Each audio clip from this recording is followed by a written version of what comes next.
સુરતના પાંડેસરા વિસ્તારમાં જનસેવા multi speciality હોસ્પિટલનું ઉદ્ઘાટન કરી નાખ્યું।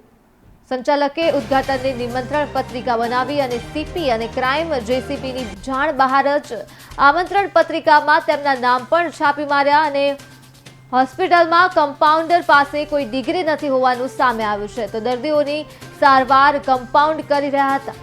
હોસ્પિટલમાં તબીબ તરીકે કામ કરનાર સામે વગર ડિગ્રીએ પ્રેક્ટિસ કરવાનો અને સંચાલક સામે વર્ષ 2022માં દારૂ સાથે પકડાયાનો ગુનો પાંડેસરા પોલીસ સ્ટેશનમાં નોંધાઈ ચૂક્યો છે।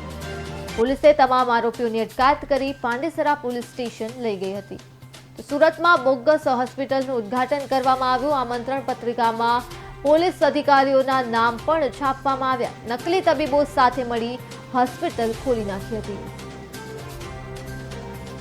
આમાં વિડીયો થિયેટર હતો, મહાલક્ષ્મી વિડીયો થિયેટર હતો।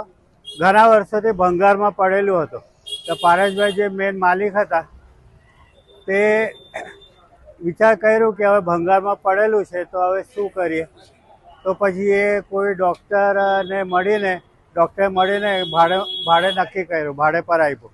હવે જ્યારે મેં અહીંયા અવારનવાર જતો હતો ત્યારે મેં પૂછ્યું કે અહીંયા શું થાય છે, તેમ કે અહીંયા ગરીબ લોકો માટેની હોસ્પિટલ સારી સગવડ થશે અને ઓછા ભાવમાં આની ટ્રીટમેન્ટ થશે અને સારું થઈ જશે એમ કહે। મેં કંઈ બોલ્યો નહીં, પણ ગાડી જ્યારે અહીંયા હતી એમાં પોલીસ તરીકે પ્લેટ લગાવીને આવતી હતી। મેં કીધું આ પોલીસની કેમ પ્લેટ કેમ લગાવેલો?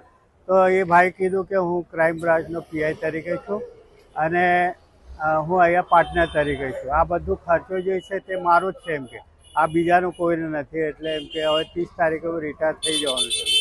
તો મેં કંઈ વધારે નહીં બોલ્યો, કારણ કે ક્રાઇમ બ્રાન્ચનું નામ લીધું એટલે મેં કંઈ વધારે બોલ્યો નહીં। મેં કીધું હું સોસાયટી પ્રમુખ છું, એમને બી ખબર હતી, એમને બી કોઈ જાણ કરેલી હતી કે વસંતભાઈ ટી ચાંદેકર કર્મ 3 વિભાગનો પ્રમુખ તરીકે 35 વર્ષથી સેવા બજાવે છે એમ કરી।